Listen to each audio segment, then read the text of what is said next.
Shinji Ikari was introduced in the first episode of the acclaimed anime Evangelion, a series that is known because it carries the mental illness flag through the whole anime, and all of the characters try to cope with one or more mental issues through it.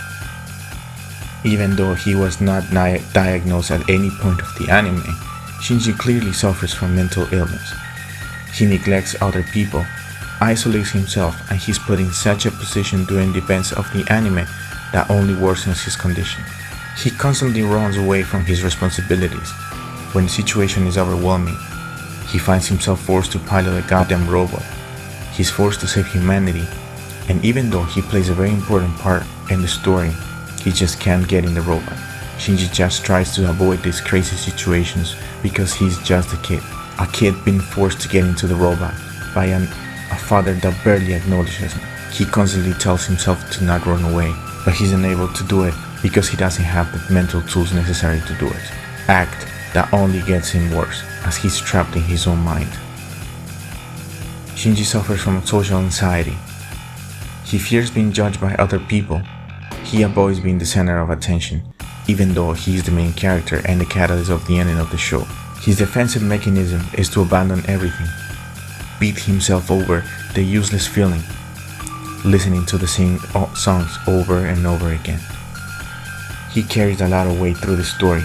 Because of his father's rejection, Shinji cannot bring himself to interact properly with others.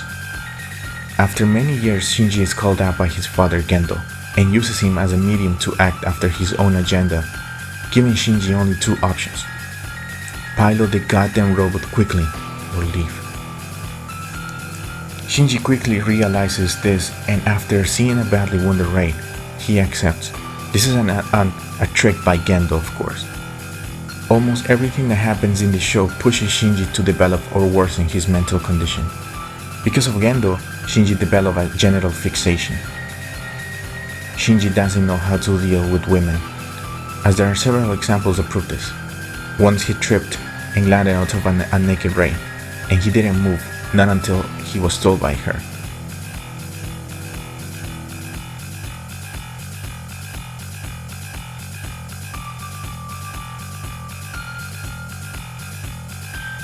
Shinji is fascinated with sexual intercourse, but he cannot bring himself to do it. His adopted mother offers him sex and he strongly rejects her.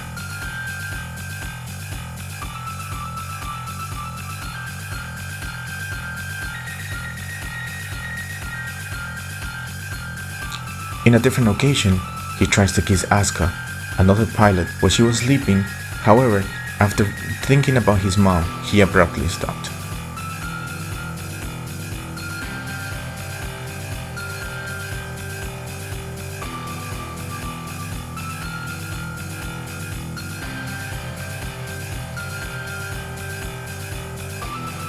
Besides social anxiety and genital fixation, Shinji also suffers from severe depression. Shinji lost his mother at the age of 5 in an experiment gone wrong by his father Gendo. This marked a huge change in Shinji's mental state. He no longer had a female figure to guide him, and he didn't have the father to rely on either, as Gendo didn't want anything to do with him. Growing up 8 years without parents brought several issues to Shinji's mind. His life gets a little better thanks to his new friends, yet he's not happy. He is constantly shown laying on his bed listening to the same songs over and over again, his mind taken by somebody else's, engulfing his father's scheme, and being the punchbag of everybody else's own issues. Shinji never really excelled at anything by piloting the Eva.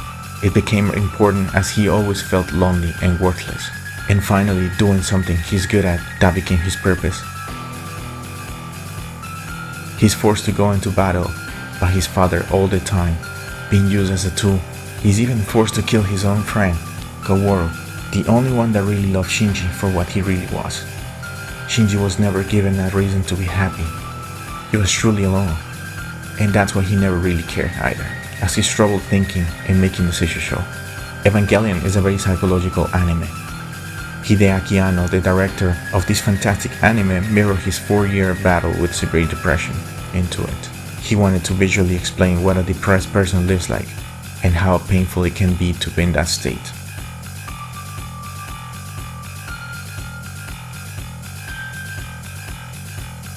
I resonate with this anime so much because it's really close to home, really close to what I go through every day. Hideaki Anno put his own experiences into this masterpiece and created one of the best anime series ever, one that a lot of people that suffer from mental illness like me can relate to. Thank you for watching.